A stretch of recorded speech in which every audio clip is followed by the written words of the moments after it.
White Wisconsin voters got a crash course in Jim Crow, and Republicans may regret it.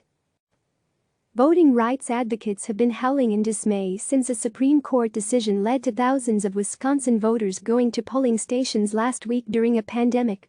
But they might eventually thank the High Court for inadvertently performing an act of public service.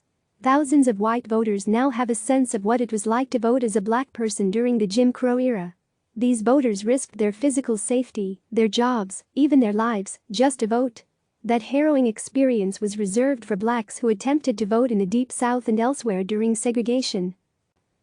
No one should be forced to choose between their right to vote and their right to stay healthy, President Obama said on Twitter last week. This unintentional crash course in Jim Crow may not be what most people focus on, as Wisconsin announces results today from last Tuesday's primaries. But it may matter come November's presidential election, for several reasons. Voters got a taste of hypocrisy empathy. It's one of those buzzwords people evoke in diversity seminars. It's why some diversity training involves role-playing. White people are placed in mock situations where they are racially profiled or prejudged. There are some white voters in Wisconsin who can probably skip that seminar now.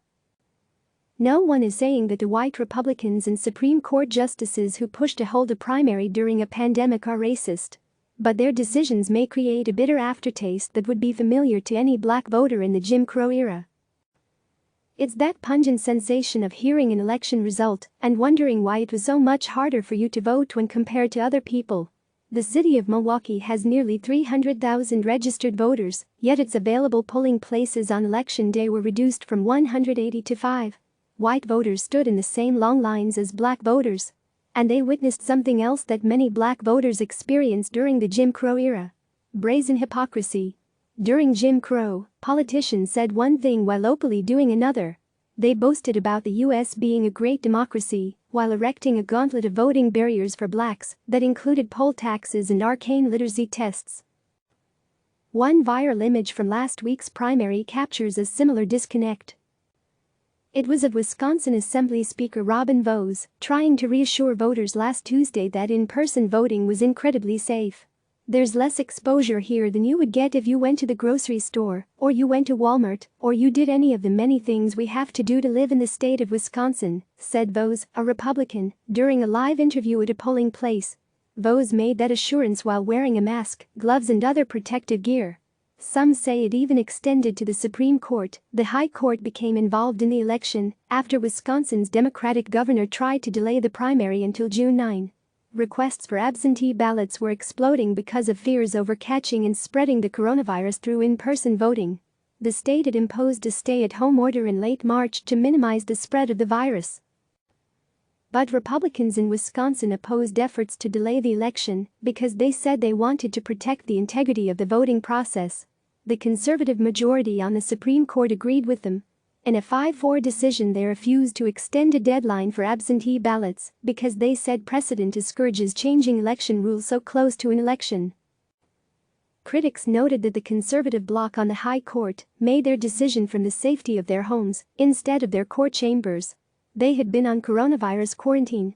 Critics also noted that before its Wisconsin decision, the Supreme Court had moved to postpone a series of highly anticipated cases that were scheduled to be heard this spring, including one about whether lawmakers can subpoena President Trump's financial records. In delaying the hearings, the court cited the threat to its safety posed by coronavirus. The court's indifference to Wisconsin voters is brazenly ironic, Lee Littman, a University of Michigan law professor, wrote in an essay. While the court is more than happy to make accommodations for the sake of the health of its own justices and members of the Supreme Court bar, it refuses to do the same for voters who are merely trying to participate in democracy. Only when white suffer does America act. White voters in Wisconsin may learn another harsh Jim Crow lesson. Black suffering alone isn't usually enough to move white America to act. Black voters weren't just denied the right to vote through all sorts of arcane literacy tests and bureaucratic maneuvers. They were routinely beaten, their land was taken away, and they were fired from their jobs for attempting to vote. Many were simply murdered. But none of that mattered to much of America until white people started to suffer during the battle for voting rights. In 1964, 3 young civil rights workers were murdered in Mississippi for trying to register black voters. The case attracted a lot of attention because two of its victims were white Jewish activists. And consider how the epic civil rights law that finally thwarted voter suppression in the Jim Crow South actually came about. There's the conventional story. The newsreel images of Alabama state troopers beating marchers on the Edmund Pettus Bridge during the Selma campaign in Alabama shocked politicians into action. Congress passed the Voting Rights Act later that year in 1965. But black protesters being beaten on a bridge wasn't quite enough. Jimmy Lee Jackson, a black activist, was beaten and shot to death earlier in the Selma campaign, but few paid attention. That changed when two white people were killed during the same campaign. Viola Liuzzo, a Detroit housewife, and the Rev. James Reeb, a minister, were killed after they traveled to Selma to join demonstrators, and their deaths made national headlines.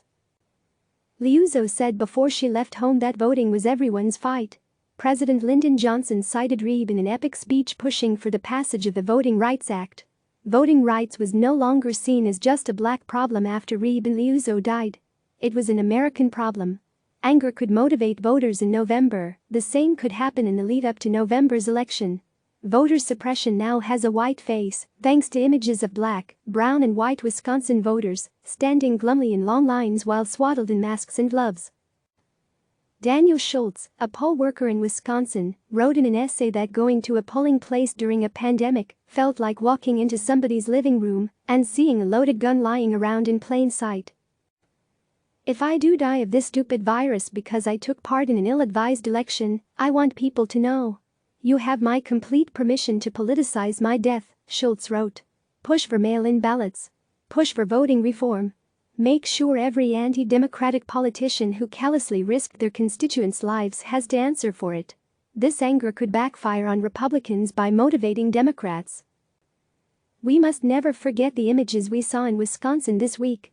Thousands of mask-wearing Americans standing in staggered lines extended over city blocks as they waited to vote amid the most dangerous pandemic this country has faced in a century, wrote Sherilyn Ifill of the NAACP Legal Defense and Education Fund. None of them could be certain they would avoid taking the deadly coronavirus home with them after they cast their ballots. And, yet, they waited for hours to exercise the fundamental right that the Supreme Court described 134 years ago as preservative of all rights. These voters now feel what Liuzzo, the Detroit housewife who gave up her life to help black voters, felt when she went to Selma in 1965. Voting is everyone's fight.